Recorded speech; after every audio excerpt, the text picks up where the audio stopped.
After the trade war broke out in 2018, United States wanted to decouple from China. Many companies and businesses are looking to diversity from China with the China Plus One strategy. So have you ever wondered which country will be the next China? Is it going to be Mexico? Or maybe Vietnam? Or perhaps the highly populated India?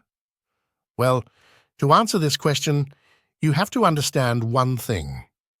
Much of what made China a manufacturing powerhouse didn't happen overnight. It took generations. In short, most emerging economies like Mexico, Argentina, Vietnam, Indonesia, Malaysia, or even India cannot replace China as the world's manufacturing hub. This is because China has spent decades and invested trillions to cultivate a manufacturing ecosystem that isn't just driven by disparity in labor force, work ethic, or government policy. China is able to become the factory of the world for a combination of all factors, not just one factor. And in today's video, we will talk about just that. We will share with you why there are no other countries can replace China or become the next China. Before you continue, make sure to subscribe to our channel so that you will continue to receive more interesting videos just like this one.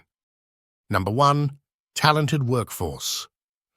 Many assume that China's manufacturing dominance hinges solely on cheap labor. While affordability is crucial for initial emergence, it's only a fraction of the equation. The real question isn't about labor costs, it's about the value that skilled workers bring to the table. Imagine investing in stocks. Cheap stocks might seem attractive, but they often reflect underlying issues. What investors seek are value stocks, undervalued assets with potential for growth.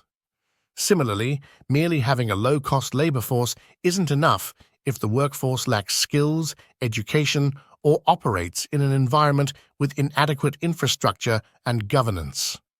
Transforming low-cost labor into high-value talent is a gradual process requiring substantial investment. This transformation doesn't happen overnight, even as wages rise in countries like Japan, Taiwan, or mainland China. China's manufacturing success story is not just about labor costs, but about cultivating talent over decades. It's about learning and evolving through collaboration with foreign firms and government support. If cheap labor were the sole solution, businesses could opt to establish factories in countries such as Indonesia and India. Hence, it's evident that cheap labor alone isn't the solution.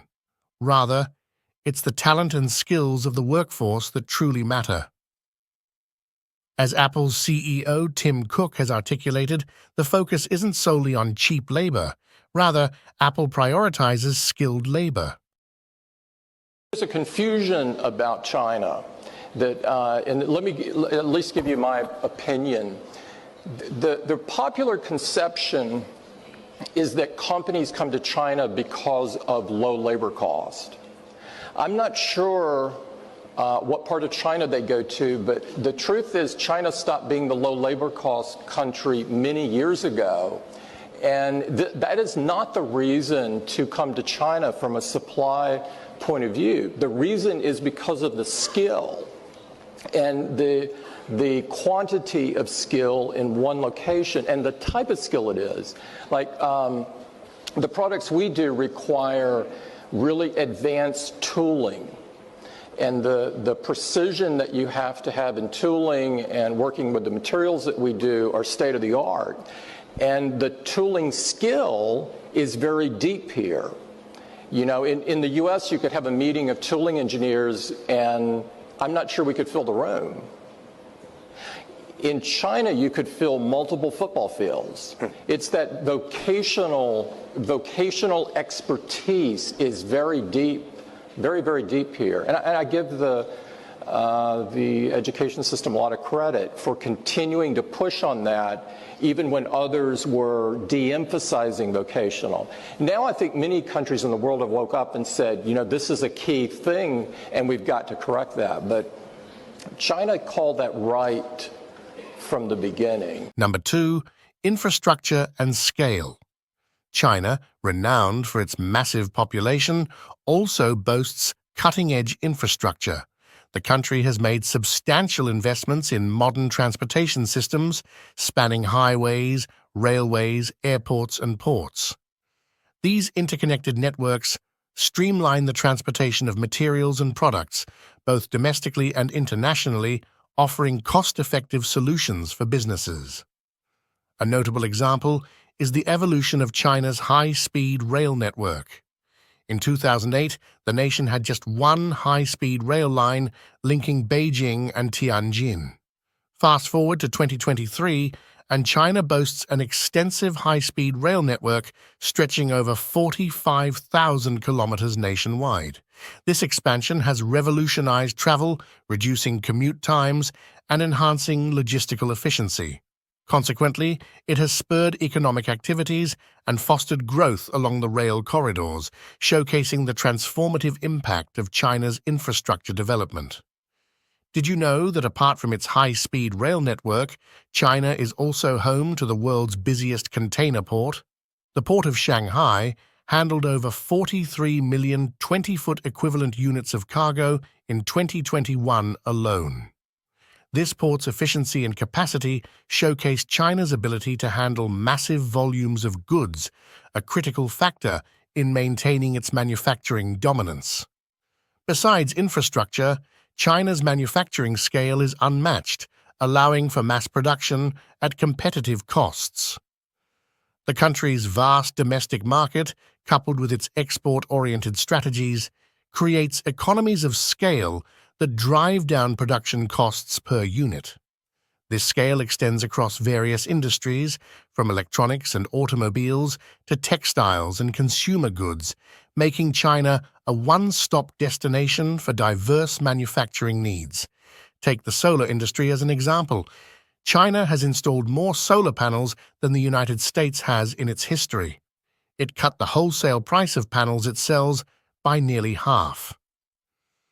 The country already controls more than 80% of solar panel manufacturing, and it is projected China will produce almost 95% of the world's polysilicon and the ingots and wafers further down the solar value chain.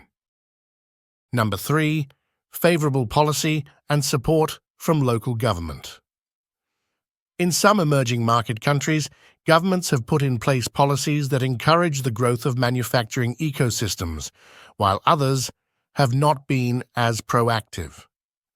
For instance, China and Taiwan have implemented favorable policies such as substantial tax breaks and land subsidies for foreign companies establishing factories. This support has attracted significant investment and contributed to their manufacturing success. Comparatively, Singapore stands out for its innovative policies. The government's decision to install air conditioning in factories showcased its commitment to creating a conducive working environment. This not only improved productivity, but also attracted foreign companies looking for modern facilities. The role of local governments is crucial in supporting local factories and driving economic growth. For example, in regions where local governments work closely with factories, labor disputes are minimized and operations run smoothly, fostering growth. On the flip side, populist policies and corrupt practices by local governments can hinder investment and business growth. When local officials prioritize short-term gains over long-term development, it creates uncertainty and deters investors.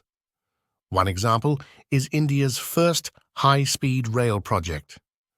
The Mumbai-Ahmedabad high-speed rail project faced delays related to land acquisition issues, environmental clearances, and coordination among multiple government agencies.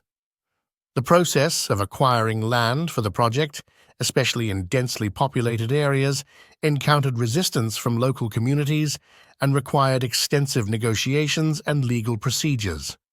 Moreover, securing environmental clearances and addressing concerns related to wildlife conservation, impact on habitats, and sustainable development also contributed to the delays.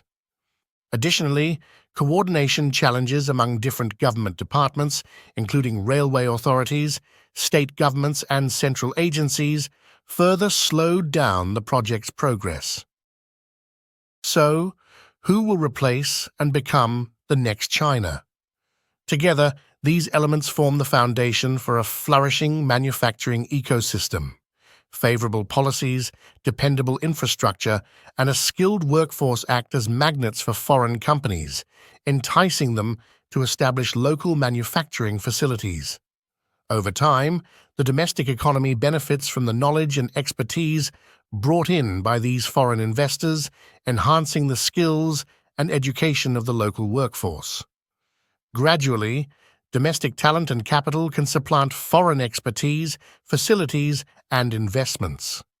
Similar to China's current trajectory, the nation has transitioned its economy from low-value manufacturing to a high-tech industry. While the notion of decoupling from China is understandable, pinpointing a country capable of filling China's shoes in the near term remains challenging. China's manufacturing journey didn't commence with high-tech electronics, but rather with everyday items like T-shirts and toys, products now manufactured by numerous emerging market countries.